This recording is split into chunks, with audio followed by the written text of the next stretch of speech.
Let's talk about the elephant in the room. Let's talk about the big one, which is unfortunately announced kind of quietly. I mean, like, obviously Neely has his show and everything, just kind of like drops this big exclusive breaking news that Coach Prime is losing his defensive coordinator in Robert Livingston to the NFL.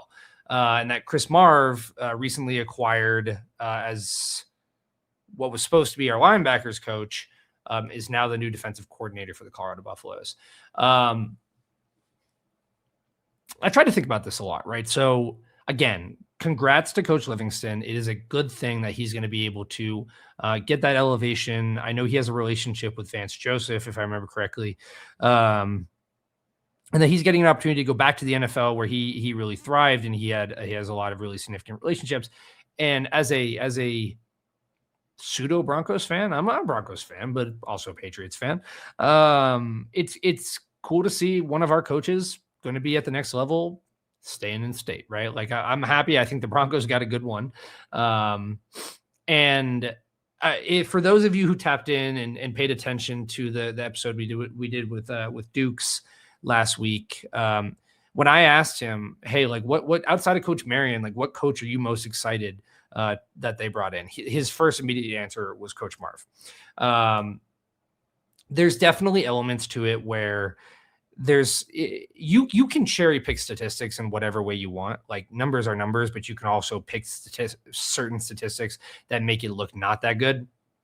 There's a lot that Coach Marv, like I'll share a couple of perspectives that I saw kind of floating around the Colorado atmosphere about Coach Marv. I mean, like the first thing that I want to touch on is, it's not great when you are getting this came in from Matt Smith, a new OC, a new DC, and then 3 of your first 4 games are on the road against P4 opponents. It's going to be tough. I'm not going to lie. Like the continuity component of it is a little bit difficult to come to terms with or say is like, oh, this is just going to be a cakewalk, right? Like it's not easy, especially after you just brought in an entire transfer portal class to say,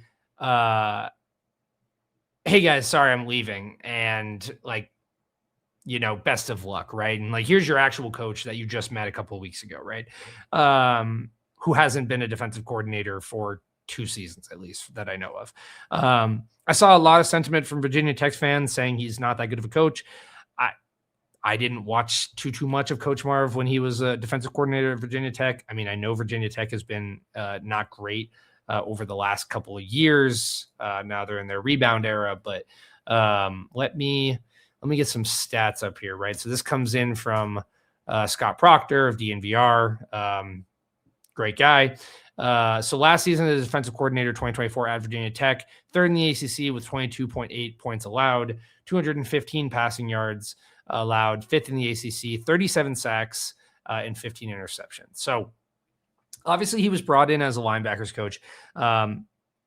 Traditionally known, came up through the ranks in the linebacker room, but also has experience as a defensive coordinator. So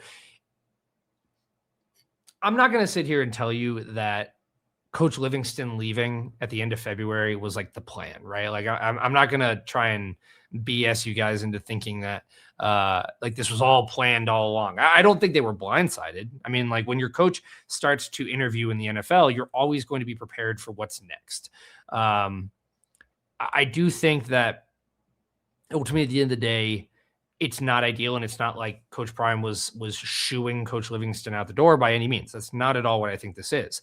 But having Coach Marv, somebody at least who has defensive coordinator experience and can kind of step into that role, albeit at whatever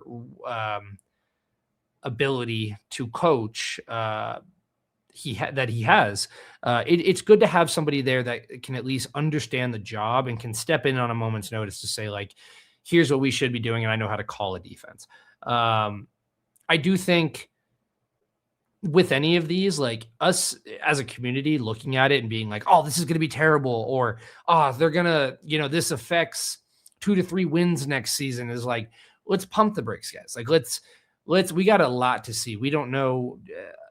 We don't know formations. We don't know schemes. We don't know how he is able to coach the linebacker position for this specific group of guys that was so, frankly, lost last year. Like there was just so much that was missing out of that position group that we had seen the year prior. Coach Livingston came from a safeties room or came from a safeties focused position where he had a lot of experience with coaching DBs. He had great relationships with, and this is where I'm going to get into my next screen share, with guys like Tawfiq Bayard and Cameron Silman Craig, who expressed his displeasure with his broken heart emoji. I think it's partially just because he really loves Coach Livingston and wants to see him continue to be in Boulder and doing all the things around campus and having the ability to come back and say hello and all that stuff. I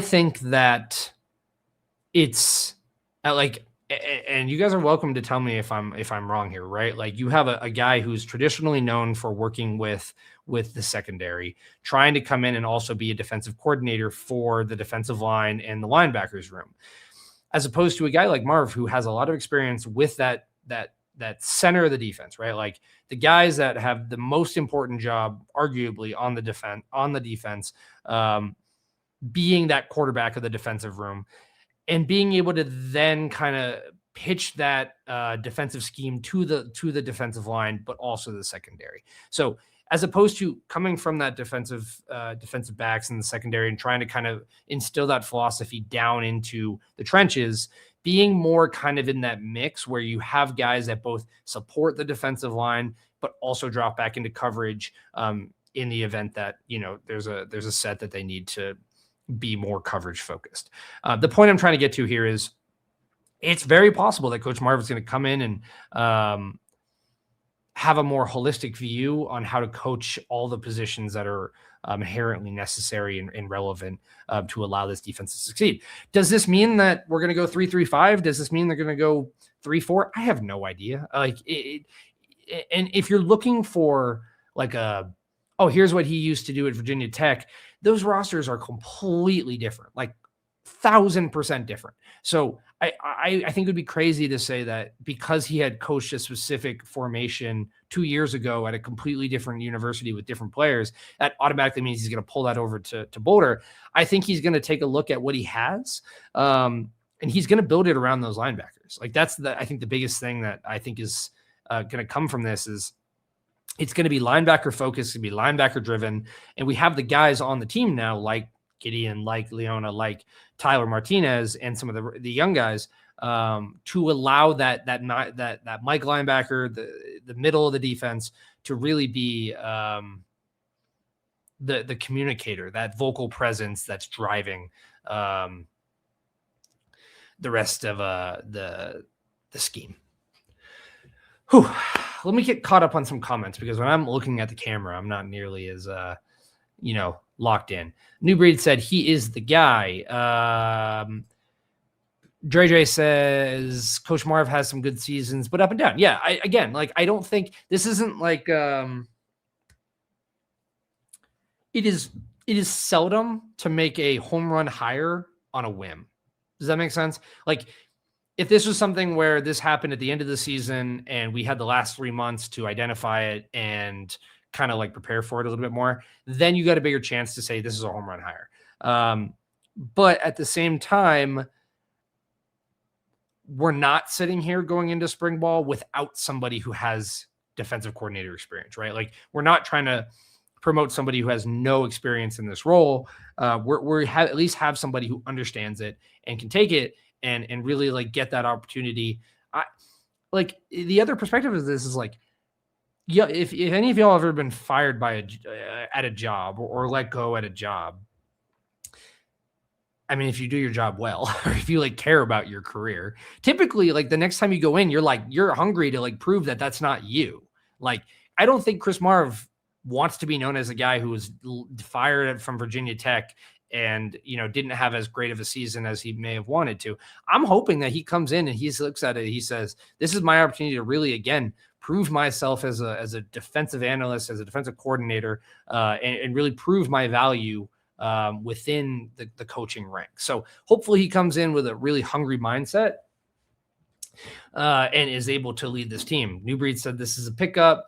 Cam says, I think Marv has the most talent on defense that he's ever worked with, as well as DC. Virginia Tech's not going for great defenses. Another great perspective. I think that this defense is going to be highly talented, and I think they're highly motivated as well to succeed, which is going to give him even more to work with.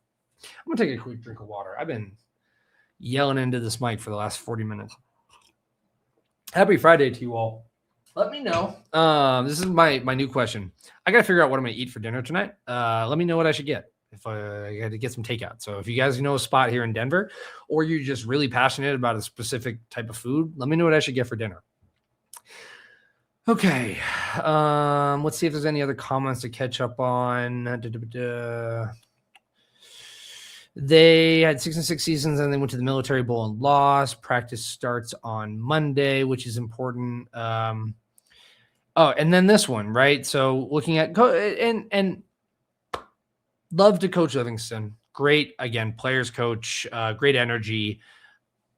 He was not a perfect defensive coordinator by any means. I remember I was at this game too, and I was screaming from the mountaintops when I saw that coverage come out.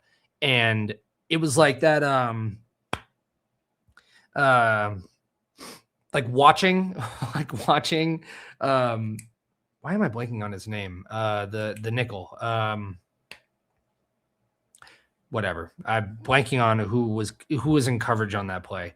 Preston Hodge. Jeez, that's where I'm trying to get to. Preston Hodge. Watching Preston Hodge be like a whole foot behind him the entire time as he was running to the end zone was like the saddest thing in the world. And to this day, I never sat well with me on Coach Livingston on that. But I don't think that's like, it's not to say like that one call is indicative of his entire coaching career. Neither did last season. That wasn't indicative of his entire coaching career. He wasn't perfect by any means. And I think that a new opportunity at defensive coordinator and a new offensive coordinator, it's going to be good for the Buffs. We'll have a clean slate to go into this new season with a rebound. From New Breed, he will make the linebackers better, which will allow our defensive line to run crazy. Another great perspective. Exactly. Really pinpointing that middle of the defense as the integral part of what's going to allow the defensive unit to thrive. We still need a secondary coach. Since you were talking about chicken Alfredo, might as well get chicken Alfredo. Great point. Yeah, I got a good Italian place down the road. I'll get some chicken Alfredo. Hodge, yeah, I got there. And then if you get there, some of the corners wasn't up playing man-to-man that much. Okay, cool. We're caught up.